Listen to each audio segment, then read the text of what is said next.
Hello les amis, bon j'ai pas de perche, j'ai pas de micro, mais je profite là de cet instant, de cette séance de sport pour vous faire une petite visite du maquis des Maures.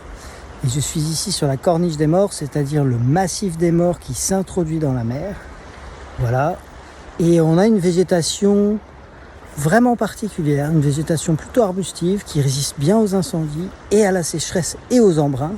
Et cette végétation, elle est à la fois très diverse et très jolie parce que elle a la particularité de proposer ses fleurs, ses floraisons dans des périodes où il y a peu de fleurs en France, c'est-à-dire en automne, surtout la fin de l'automne d'ailleurs, et en hiver, janvier-février.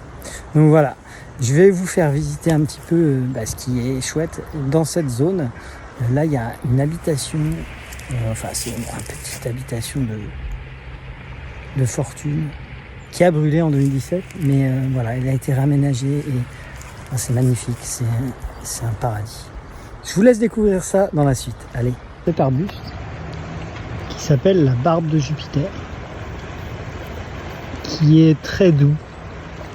C'est pour ça qu'on le toucher est très doux. C'est magnifique. C'est pour ça qu'on l'appelle comme ça.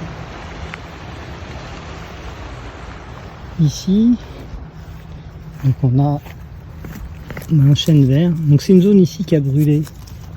Et là, on a un végétal qui fleurit en automne, qui fait des fleurs magnifiques, très odorantes. C'est une odeur enivrante presque. C'est ce qu'on appelle le myrte, la myrte, je ne sais plus exactement. Et c'est magnifique.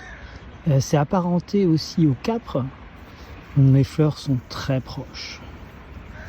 Si vous êtes à admirer, c'est juste d'une délicatesse hors du commun. Alors là, sur la corniche, on a un peu de tout. Donc on a le myrte qui est ici, en graines, qui fait les fleurs en même temps. On a un chêne vert, petit, qui a dû repartir de la souche après l'incendie.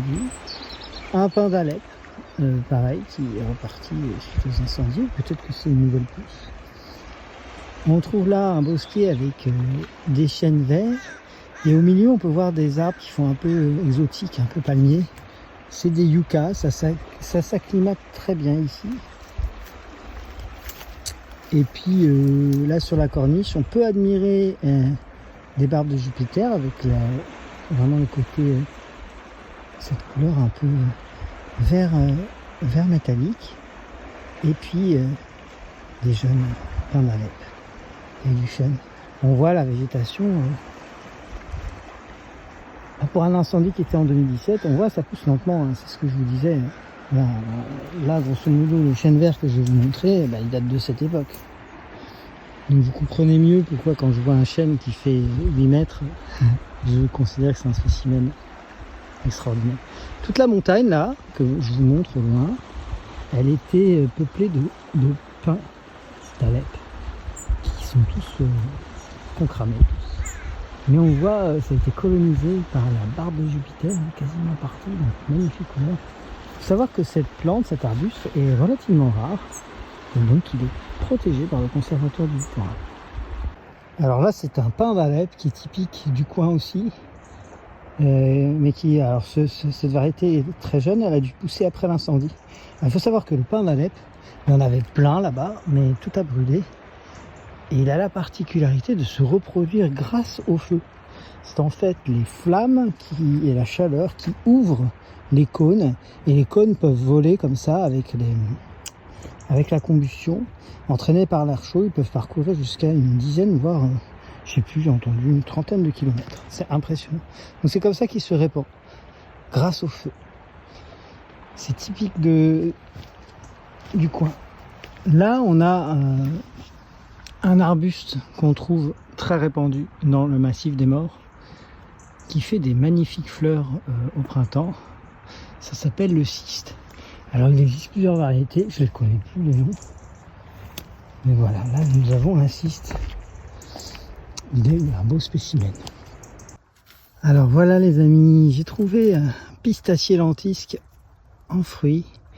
Vous voyez, au début ils sont verts, après ils deviennent rouges et après noirs. Donc là on a pas mal de fruits et on a des, vous voyez ces cœurs là, ces feuilles en cœur, c'est de la salse pareil. Très joli cœur et puis les épines, on peut admirer là, je sais pas si vous voyez au bout de mon doigt. Voilà, et ici on a un chêne vert dont on peut admirer le gland, pas encore complètement mûr. Alors les glands de chêne vert sont comestibles crus. Ah voilà, celui-là typiquement, il est mûr. Et il peut être comme manger cru, ça a un goût de châtaigne. Alors comme je vous disais, ici, ça a brûlé en 2017. Et vous pouvez voir le reste, là c'est un chêne vert calciné. On voit là-bas au loin du gris. Hein. Bon, la plupart des arbres étaient des pins, ils sont tombés et puis ils sont cachés par la végétation. Le maquis est donc très très dense, regardez là il s'est reformé. Donc composé des végétaux dont je vous ai parlé, chêne vert. Là on a un végétal dont je ne vous ai pas encore parlé, qui est le Calicotum épineux. Donc, vous voyez l'épine, elle fait très très mal. C'est des jolies feuilles, un peu comme du trèfle, à 3 feuilles.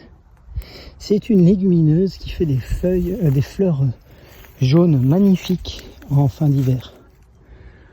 Voilà, et donc vous avez un foutoir de végétaux impénétrables. C'est de là que se tire l'expression le maquis impénétrable. Donc un maquis particulier puisque là on a encore de la barbe de Jupiter, ce que on trouve rarement dans le maquis normal. Voilà, je vous laisse juste regarder parce que là on a vraiment une couche d'une zone qui a brûlé et on voit à quel point ça s'est redensifié, totalement impénétrable. Voilà, j'espère que cette visite du maquis de la Corniche des Morts vous a plu, que vous avez pu y découvrir des plantes magnifiques et voir les paysages extraordinaires de cette région. Je vous souhaite une magnifique fin de journée et une superbe présence au monde dans le maquis.